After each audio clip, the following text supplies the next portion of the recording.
Welcome to the Poor Larry podcast. In this episode, we're going to discuss and dive into something that is so deep, and it is directly calling the elephant in the room what it is.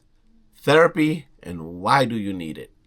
Well, I was having a conversation with my niece, and I asked her, right? The conversation got really deep about therapy, and I asked her if it's okay if I share this and put this on my podcast because I thought it was important. And she was like, absolutely. And we were talking about some of the things we unpacked and understand.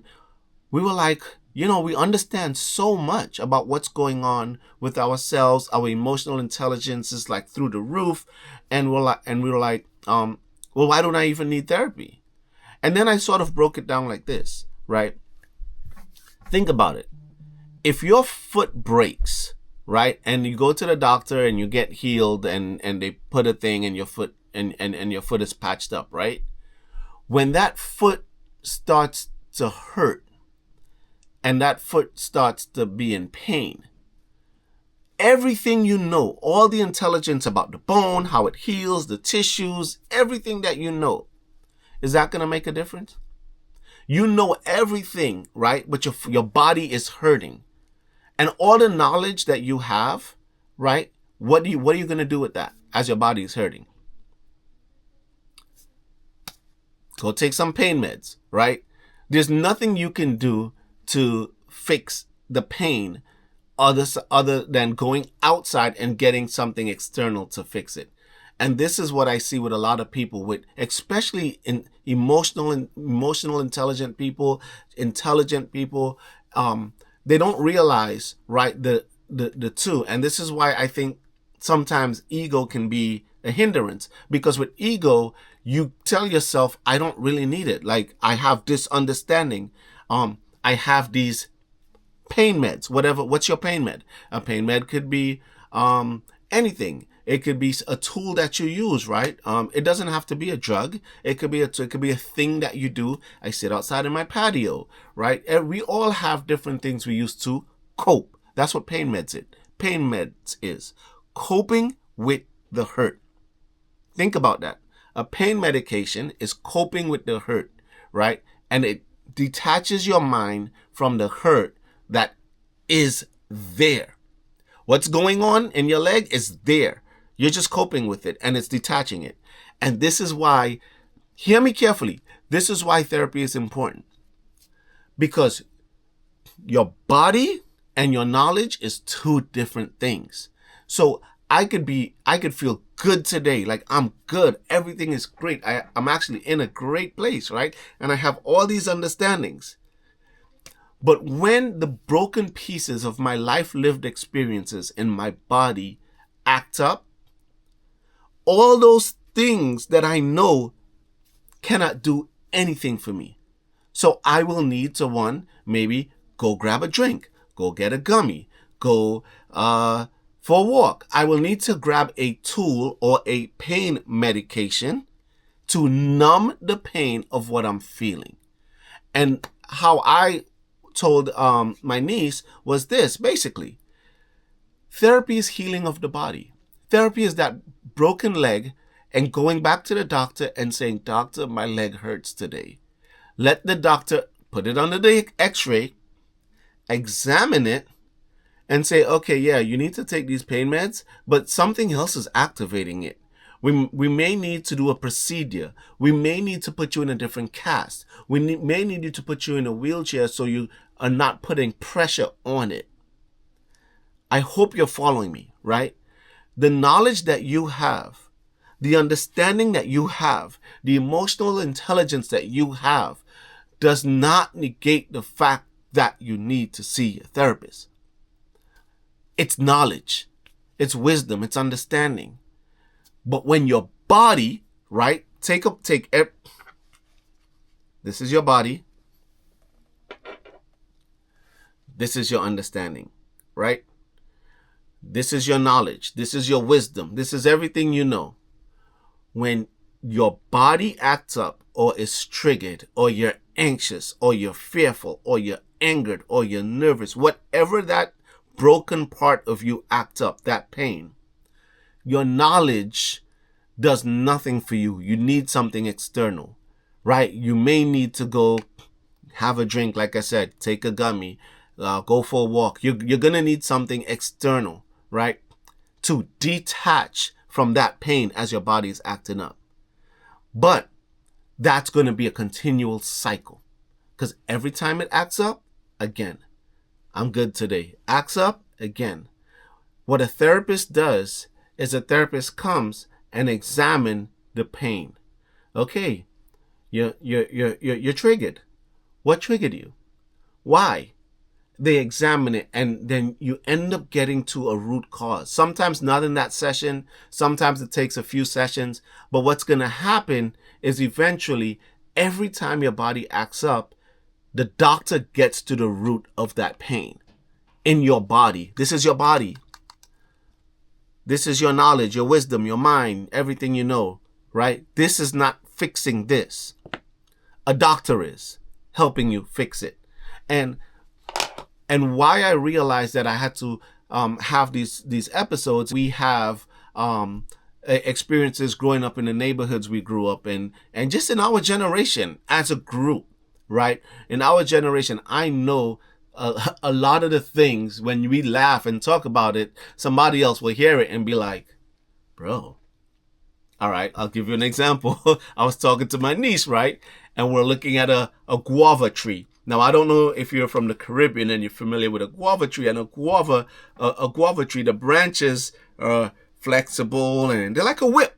And I was talking to my niece and I was showing her my guava tree, and she was like, well, what is that? Like a guava tree? She's like, what's that good for? I'm like, oh, we grew up very poor in Trinidad, like very, very poor. There was a time where my dad left and it was just my mom and the 7 of us. And 6 boys and 1 girls. Could you imagine what she had to deal with? Right? And I was telling her, for Christmases, my mom would paint the guava tree white and make a makeshift Christmas tree, and she would make these treats out of the guavas to feed us, because we had no money, we were dirt poor. And then I was just going through random things. I'm like, there's a time we didn't have a toothbrush, and she would show us how to use the guava tree to make a toothbrush, right? And then I was like, so we use it for toothbrushes, Christmas trees. She used to whoop us with it. And I'm going down the list, and she's cracking up. She's on the floor like, Uncle Paul. I'm like, what's so funny?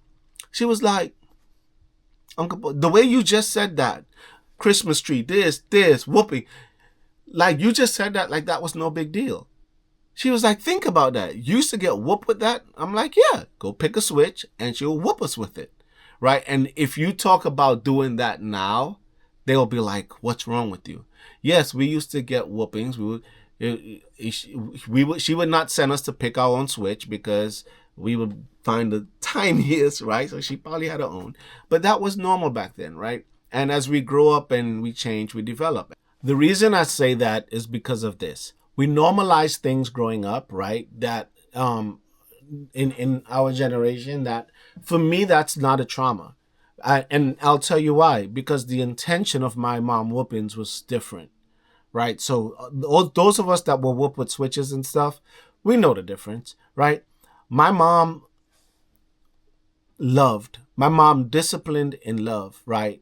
There was a difference if you've experienced abuse, knowing what it was like to be disciplined from a loving parent versus being disciplined out of anger. And my mom never disciplined out of anger, right? Although the discipline techniques in those days were different, right? The discipline intention, right? And I know a lot of people are like, well, that's capital discipline. And it's a very touchy subject, and it's different for everybody. So I am not sitting here saying my experience excuses somebody else's behavior. I can only talk about my experience, and my mom disciplined in love, and that was just the way it was. We knew her heart towards us. So she never allowed anger into her discipline. Like if I got whooped for something, trust me, from my mom, trust me, it probably wasn't enough, right? Different scenarios maybe with my dad, but it was different, right? So like I said, we all have things and let's go back to the core because I'm disassociating right now. So let's go back, right? And like I said, I'm a subject, so I'm not coming to you as an expert. So I literally, what you're seeing is somebody that's going through the process. This is me documenting and journaling, right? Video journaling my process as I'm going through therapy. And I think I may be somebody that can be studied in the psychology field, because if you go through my podcast, you're literally probably going to see either growth or decline. I hope growth, but you're going to see something, right? That I'm sharing with you. And like I said, the most important thing for people trying to understand, especially highly functioning people, right? That understand and have intelligence and emotional intelligence, or think they have emotional intelligence, because emotional intelligence goes so deep.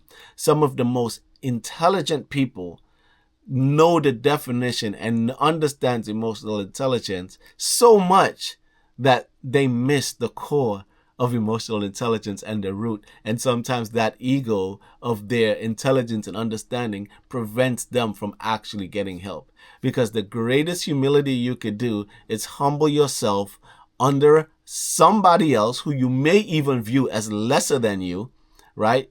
And a highly functioning, highly intelligent, sometimes egotistical people will view their therapist as they're not as smart as me, they're not as wise as me.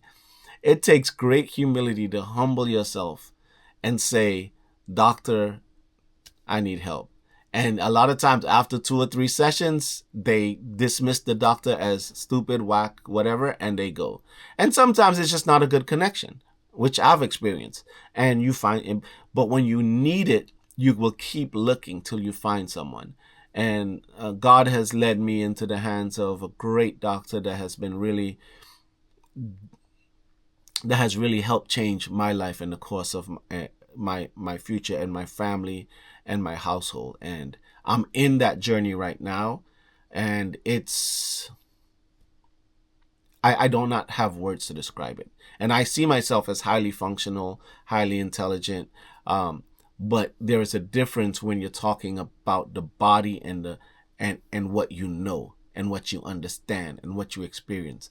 The body knows what it is. It lives through its experience. It lives through what it knows, and it knows. So everything you know, right, does not change what is going on in your body. And I hope the example of the broken foot makes sense to you. It's the best way that I could articulate it. And for somebody that has been resistant to therapy, highly functioning, understands everything, maybe this episode might be something to help them. So again, this was the Paul Larry podcast. Thank you for going deep with me. Be blessed.